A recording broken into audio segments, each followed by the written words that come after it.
Vamos pegar agora uma da FCC, Fundação Carlos Chagas. Uma das finalidades da memória principal do computador, popularmente conhecida como memória DRAM, SDRAM ou simplesmente RAM, bem, ele citou tecnologias, né? DRAM, a SDRAM, como eu disse, que são utilizadas hoje, que no caso é a DDR3, mas ele simplesmente RAM. Então ele voltou realmente à memória principal que nós estamos estudando. Então vamos lá. Letra A.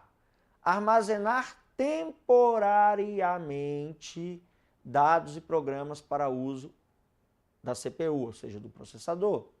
Letra B. Armazenar definitivamente dados e programas para uso do processador. Letra C. Servir como dispositivo de entrada e saída de informações. Letra D. Fornecer uma interface consistente para o usuário humano. E letra E. Servir como unidade de backup, ou seja, unidade de cópia, né, para arquivos de programas e dados. Bem, qual que seriam as dicas na memória transitória, temporária, para uso lá do processador na execução das tarefas? Então, a resposta que se encaixa só pode ser a letra A.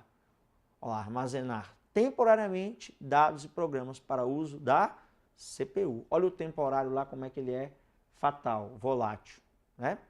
Letra B, definitivamente você já corta, que a memória RAM não armazena dados definitivamente. Letra C, dispositivo de entrada e saída. Dispositivo, entrada e saída é mais classificado para os periféricos que nós iremos estudar. Memórias principais, RAM, ROM e processador, não entra nessa classificação de entrada e saída, ok? Letra D, fornecer interface consistente para o usuário humano. Não, isso aí, quem fornece isso seria o sistema operacional, o Windows. Nós ainda iremos estudar. Letra E, unidade de backup. Bem, se unidade de backup é cópia, a memória RAM não vai servir como unidade para você fazer uma cópia de nada, porque os dados nela são apenas transitórios. Então, a letra E eliminamos, ficamos realmente com a letra A. Bem, o próximo componente do computador que nós iremos estudar é o processador, conhecido como o quê? Como unidade central de processamento. Eu posso dizer que o processador, voltando aqui ao slide, é conhecido como o principal dispositivo do computador. Então isso você consegue ter com ele alguns adjetivos, por exemplo, cérebro do computador, motor do computador.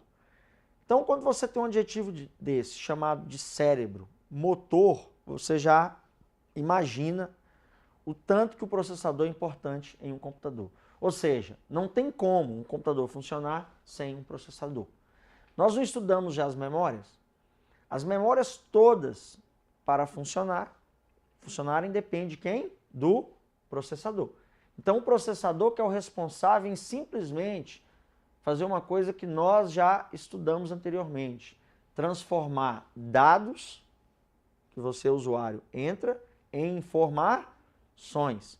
Então, a transformação desses dados em informações é dada via processamento, ou seja, o processador é o responsável em lidar com isso. Então, ele se torna praticamente o componente principal que você tem em um computador. Vamos ver lá? Compõe de 3 componentes principais. Quais seriam esses 3 componentes principais? Vamos a eles. O primeiro componente que um processador tem é o que nós conhecemos como AUC, conhecido como unidade de controle. Olha lá, a unidade de controle, ela controla o funcionamento da unidade lógica aritmética e da memória. Além disso, ela distribui e organiza tarefas, transfere informações da entrada para a memória e da memória para a saída. O que ele quer dizer com isso? Que a unidade de controle, vamos comparar ela a um guarda de trânsito. Você tem uma avenida e vamos supor que o sinal dessa avenida venha dar defeito. Então, um guarda de trânsito pode chegar lá e mandar parar o fluxo de carro aqui e mandar vir os de carro. Então, ou seja, o guarda não está organizando a passagem, o que entra de carro, o que sai da avenida, é a mesma coisa da unidade de controle. Ela que vai ser responsável em controlar esse fluxo de dados que entra no processador e as informações que vão sair para a memória. Por isso que chama-se unidade de controle. E ela também consegue controlar o próximo componente do processador, que seria a unidade lógica aritmética. Então, o que vai para a unidade lógica aritmética, o que sai dela, a unidade de controle é responsável em fazer essas operações. Aí você tem como segundo componente a ULA ou a UAL, tanto faz, conhecida como unidade lógica e aritmética, ou aritmética e lógica. A unidade lógica aritmética, ULA, é responsável pelas operações elementares, soma, subtração, multiplicação e divisão, e pelas decisões lógicas, isto é, comparações entre informações. Por exemplo, decidir se 5 é menor ou igual a 3, ou se 5 é maior do que 3. Então, o que seria a ULA? Posso dizer que a ULA seria o cérebro do processador. Quando o dado é recebido pelo processador, ele vai tomar uma decisão ou efetuar um cálculo. Essa decisão ou esse cálculo é efetuado pela ULA. Ou seja, a unidade de controle recebe, envia para a ULA, ela toma a decisão, retorna e a unidade de controle despacha para as memórias. Então, é fácil você fazer essa comparação. A unidade de controle controla e a ULA decide, faz as comparações, faz os cálculos aritméticos que tem no processador. Na realidade, é uma grande diferença que você tem de um processador, de um computador para uma calculadora, né? Porque numa calculadora você tem apenas o quê? A UA, a unidade aritmética. Ou seja, a UA é aquela responsável em fazer os cálculos aritméticos, que é o que a calculadora faz. E no computador, além da aritmética, você tem a lógica, que é composta por quê? Pelos aqueles dois números, conhecidos como 1 e 0, verdadeiro ou falso, ligado ou desligado. Então a lógica que compõe um processador, um computador, é a ULA que vai fazer a decisão. Esse é o segundo componente. Quando chegarmos ao terceiro, registrador, nós temos o quê? É um tipo de memória de pequena capacidade, porém muito rápida, contida no processador. Utilizada no armazenamento temporário durante o processamento. Os registradores estão no topo da hierarquia de memória, sendo assim, são o meio mais rápido e caro de se armazenar um dado. Bem, quando um dado entra lá no processador, que a unidade de controle vai controlar, que a ULA vai decidir, esse dado ele tem que ficar em algum lugar temporariamente, enquanto é feito o processamento. Aonde fica, professor, esse dado? Exatamente nessa memória. O registrador ele é o responsável em fazer esse armazenamento temporário do dado para ele ser processado e se transformar em informações. E aí vem uma característica fatal para as provas de concurso. O registrador hoje ele está no topo da hierarquia da informática em questão de velocidade e preço. Não existe no mercado hoje da informática uma memória mais rápida e mais cara de se armazenar um dado do que o registrador. Por isso que o processador às vezes tem um custo elevado, porque a tecnologia que é utilizada por essa memória é uma tecnologia caríssima, mas porém muito rápida. Então fiquem com essa dica aí, porque você tem que saber isso, ok? Que o processador contém uma memória interna chamada registrador, que o torna a memória mais rápida e cara de se armazenar um dado. Então esses seriam o quê? Os três componentes internos que um processador tem basicamente. Tá? Temos também o quesito velocidade. Velocidade de processador é calculado pela sigla Hz, conhecida como Hertz. Atualmente utilizamos o gigahertz. Exemplo, você pegar um computador que tem lá 2 GHz de velocidade. Significa que esse processador, mais ou menos 2 bilhões de instruções por segundo, esse processador consegue operar. Então, as operações, as instruções que o processador opera, é mais ou menos uma velocidade de 2 bilhões por segundo. É aí que traz o famoso clock interno da máquina. Esse clock interno seria essa velocidade tão falada aí nos anúncios. Você vai comprar um computador, poxa, o computador ele é 3 GHz a velocidade. Então você sabe que é mais ou menos 3 bilhões de operações por segundo, de instruções por segundo que ele consegue operar. Então nós estamos na era do gigahertz. Lembrando que antes do gigahertz, nós tínhamos quem? O Hz. Mega vem de milhão. Então você tinha lá um computador com 200 MHz, 200 milhões. Antes do megahertz você teve quem? O kilohertz, que era 1000. Então um computador com 1 kHz, quer dizer que era mais ou menos 1000, né, operações por segundo. São computadores já que não existem mais com esse tipo de processamento. Então hoje cai na ideia do gigahertz. Ok? Aqui nós temos uma foto do famoso socket do processador. O que seria o socket? Socket é o local onde você encaixa um processador.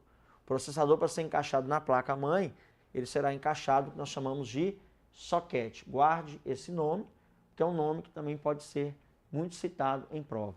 Nós conhecemos como um receptáculo, né? Onde se encaixa um processador.